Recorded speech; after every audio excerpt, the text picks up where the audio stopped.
we have the right to know who's policing us.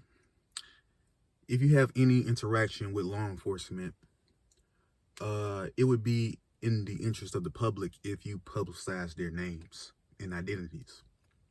You know, whether you get a citation from them, whether they're asking you questions, whether it's just you just see them out and about and you see their name tags, or whether or not you just come across them on Facebook, it'll be in your interest to publicize their names so the public can know who's policing them.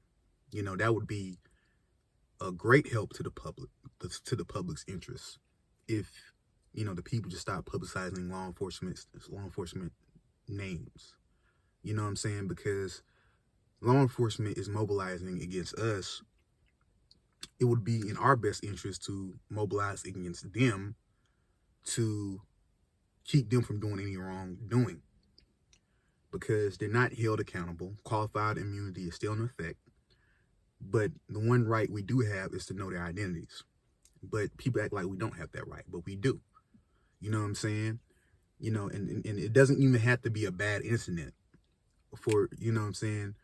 Because whether, you had a bad encounter with a police officer or not, you will still be of service if you publicize their names and identities. You know what I'm saying? I don't see what would be the harm in knowing their relationships outside of work.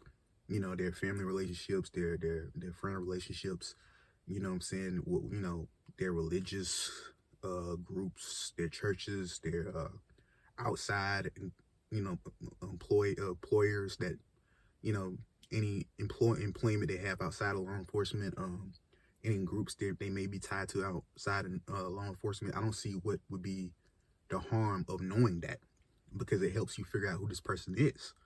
You know what I'm saying? Because there's a lot of white supremacists who have infiltrated law enforcement.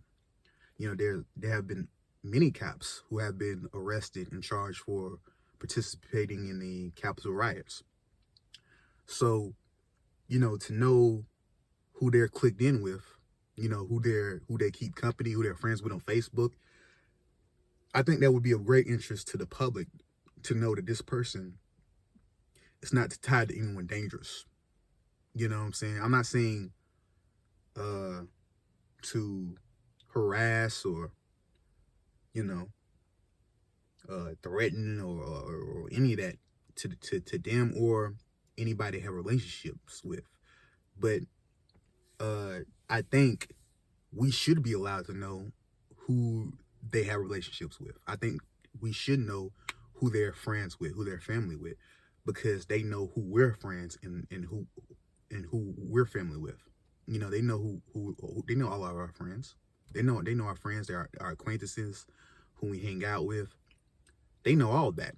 Even if you're not a criminal, quote unquote, they know a lot about you. You should know a lot about them. I think you should know about them. You know what I'm saying? I think that's that concerns, our safety, the public safety, to know whether or not this person is not affiliated with any dangerous persons.